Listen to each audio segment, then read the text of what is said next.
నెల్లూరు జిల్లా గూడూరులో YCP incharge Buduru కురవయ్య media సమావేశం నిర్వహించారు.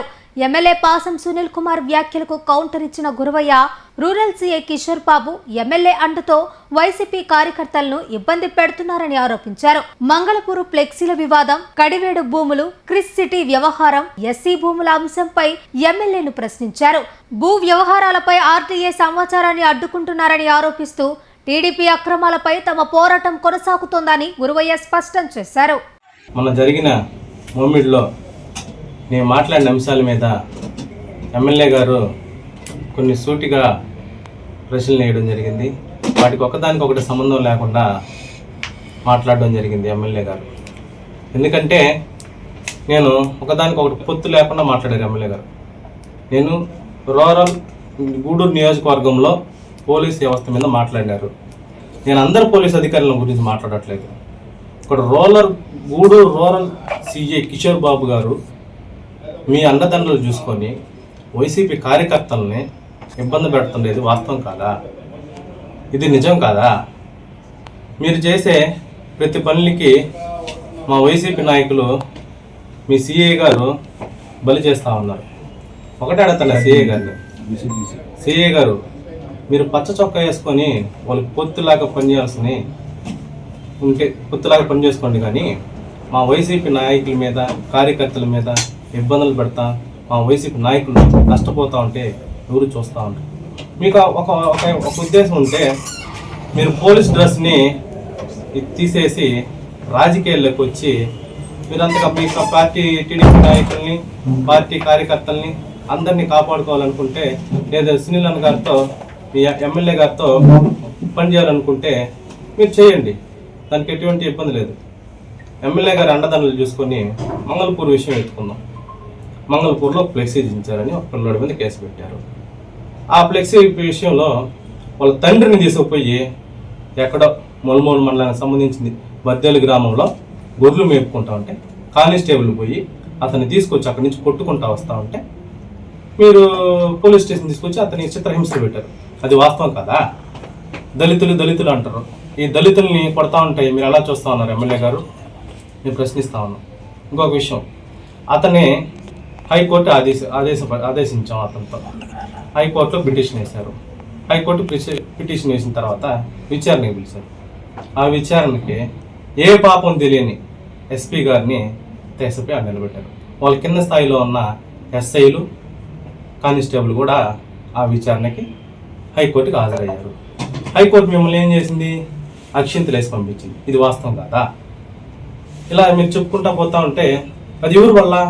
మీ అన్నదండలు చూసుకొని ఈ సిఏ గారి వల్ల ఈ పోలీస్ వ్యవస్థ ఎలా నడుస్తూ ఉంది. ఇంకొకటి, కడివేడు భూముల గురించి మాట్లాడడం జరిగింది. కడివేడు భూముల్లో ప్రభుత్వ భూములన్నింటినీ మీ నాయకులు టీడీపీ నాయకులు కార్యకర్తలందరూ ఆక్రమించుకొని పప్పు బెల్లంలాగా పంచుకోవడం జరిగింది. ఇది వాస్తవా కాదా? ఇది మీ పేపర్లోనే వేశారు. 700 ఎకరాలు హాంఫర్ట్ అని ఏబిఎన్లో వేశారు. సీలింగ్ భూములు హాంఫర్ట్ రెక్కలని. ఇది వాస్తవం కదా? దీని గురించి మీరు ఎందుకు స్పందించలేకపోయారు? దీని గురించి మీరు ఎందుకు అడగలేకపోయారు? ఇంకొక విషయం ఎత్తుకుందాం. మీ ఎంఆర్ఓ ఆఫీస్కి వెళ్తే మా ఆఫీసర్లందరూ సమాచారం గురించి అడిగినా కానీ ఎందుకు ఇవ్వట్లేదు? ఇంకొక విషయం ఎందుకు వద్దాం. ఇది ప్రభుత్వ భూములన్నీ కుంభకోణంగా జరిగాయి. ఇది విషయానికి వస్తే ఇంకొకటి, క్రిక్ సిటీ విషయంలో మీరు చేసిన పొరపాట్లన్నీ తెలియదా? క్రిక్ సిటీ భూముల విషయానికి వచ్చాము. క్రిక్ సిటీలో ప్రభుత్వ భూములు మీ టీడీపీ అనుచరులు కార్యకర్తలు వారి పేర్లుగా ఆ 850 ఎకరాలని పంచుకున్నది వాస్తవం కదా? గత సంవత్సరాల నుంచి ప్రభుత్వ భూములు ఉన్నాయి. ఆ ప్రభుత్వ భూములన్నింటినీ ఉన్న పేదవాళ్ళ మీద ఉన్నటువంటివి మీ 6 నెలల్లో లోపల మీ కార్యకర్తల మీద మీ టీడీపీ నాయకుల మీద ఎక్కించుకున్నట్వి వాస్తవం కదా? జనసేన నాయకులు మీకు ఒక ఫిర్యాదు ఇచ్చారు. కడివేడు భూముల గురించి ఇచ్చారు, క్రిక్ సిటీ మీద ఇచ్చారు. దాంట్లో మీ నాయకులే చెప్తున్నారు, జనసేన నాయకులు, టీడీపీ నాయకులు, బీజేపీ నాయకులు, ఎన్డీఏ కూటమి చెప్తా ఉంది 25 కోట్లు ఎమ్మెల్యే గారికి ముట్టిందని చెప్పినారు. ఇది వాస్తవం కదా? ఎలా చెప్పుకుంటా పోతా ఉన్నాం. క్రిక్ సిటీ విషయంలో పరిహారం విచారణ అన్నారు. ఒక్కొక్క పట్టా ల్యాండ్కి 25 లక్షలు, డీకేటీ ల్యాండ్కి 15 లక్షలు, ప్రభుత్వ భూమికి 8 లక్షలు అన్నారు, 7 నుంచి 8 లక్షలు అన్నారు. ఎవరికి ఇచ్చారు? ప్రభుత్వ భూములు ఇచ్చే భూములు అందరికీ 8 లక్షలు ఎవరికి ఇవ్వాలి?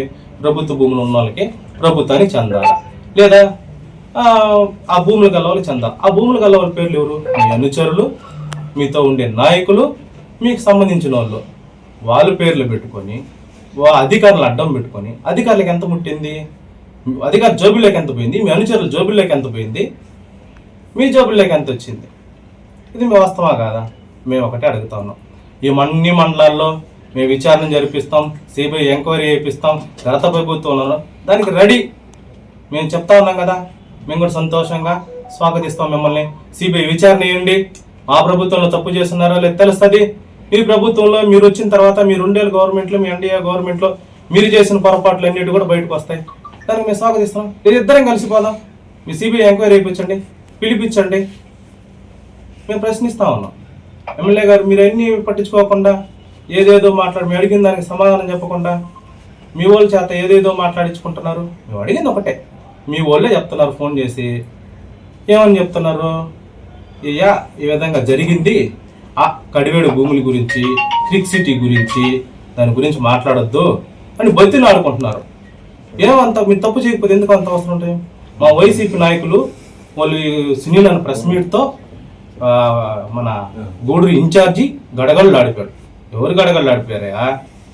మీ వైసీపీ నాయకులు మాకు ఎందుకు, మా వైసీపీ నాయకులు మాకు సపోర్ట్ చేస్తారు. దీని విషయం ఏందో మా వైసీపీ నాయకులు ఎవరు ఫోన్ చేసి మాకు మాట్లాడలేదు. ఇంకా మీ టీడీపీ నాయకులు, మీ ఎన్డీఏ కూటమి నాయకులు అందరూ మాకు ఫోన్ చేసి ఎందుకు దాని గురించి మాట్లాడొద్దని చెప్పారు.